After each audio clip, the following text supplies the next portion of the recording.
पिछले एक दिन में मुझे कई कमेंट्स और ईमेल्स आए हैं। लोग पूछ रहे हैं कि अचानक उनके YouTube चैनल के व्यूज गिर क्यों रहे हैं, आखिर हो क्या रहा है।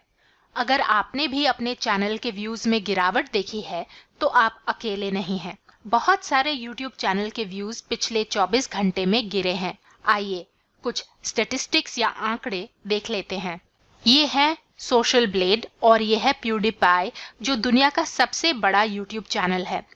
इसके एक दिन में 216 मिलियन से भी ज्यादा व्यूज या 21.6 करोड़ व्यूज गिरे हैं। ये हैं सुपर वुमन या लिली सिंह। इनके 45 मिलियन व्यूज या लगभग 4.5 करोड़ व्यूज का फॉल हुआ है।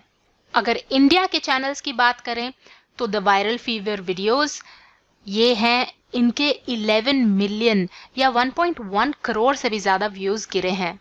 फिर आए AIP पर, इनके भी बहुत सारे व्यूज गिरे हैं, लगभग 5.5 मिलियन या 55 लाख्स। और तो और क्या कैसे के भी व्यूज गिरे हैं, 1.3 मिलियन व्यूज या लगभग 13.5 लाख व्यूज हमारे चैनल के गिरे हैं। सोशल ब्लेड की साइट पर देखें तो एक सी ऑफ रेड है। ये है वो टॉप 500 चैनल्स जिनके व्यूज सबसे ज्यादा गिरे। ये देखिए, सबसे ज्यादा टी सीरीज के लगभग 559 मिलियन व्यूज गिरे हैं, यानी कि 55 या 56 करोड़ व्यूज इनके एक दिन में गिरे हैं। एक्चुअली ये एक बग है जो जनवरी 11 से 14 के बीच देखा गया। जो थर्ड पार्टी साइट्स हैं जैसे कि सोशल ब्लेड, जो YouTube के व्यूज और सब्सक्राइबर्स रिपोर्ट करते हैं, उन थर्ड पार्टी साइट्स पर गलत डेटा, गलत आंकड़े दिख रहे थे। 11 से 14 जनवरी 2017 के बीच में व्यूज इन्फ्लेटेड या बढ़े हुए दिख रहे थे थर्ड पार्टी साइट्स पर, जैसे कि यहाँ ये आप देख सकते हैं। ये जनवरी में मेरे व्यूज एवरेज व्यूज से कहीं ज्यादा थे। अब ये थर्ड पार्टी साइट्स CPM लेकर अर्निंग्स कैलकुलेट करती हैं, तो जाहिर सी बात है कि आपकी अर्निंग्स या कमाई भी इन्फ्लेटेड दिख रही थी। ऐसा लग रहा था कि बहुत सारे पैसे बन रहे हैं एवरेज अर्निंग से कहीं ज्यादा। पर अब ये बग ठीक हो गया है, तो ऐसा लग रहा है कि व्यूज गिर गए हैं, जबकि एक्चुअली ये कभी बढ़े ही नहीं थे। यहाँ आप रेड में देख सकते हैं कि आज के दिन व्यूज घटे हैं। यहाँ पर बड़े थे और यहाँ पर एक ही दिन में ये सब इन्फ्लेटेड व्यूज गिर गए हैं।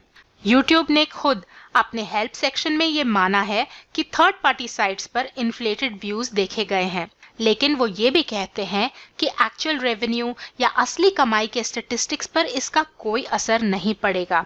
अगर आप अपने चैनल में लॉगिन करके स्टैटिस्टिक्स को एनालिटिक्स सेक्शन से देखते हैं तो कोई फर्क नहीं नजर आता, लेकिन जो चैनल के टोटल व्यूज हैं, प्लेलिस्ट व्यूज हैं और जो थर्ड पार्टीज की रिपोर्टिंग है, हो सकता है कि उनमें फर्क हो, और है भी।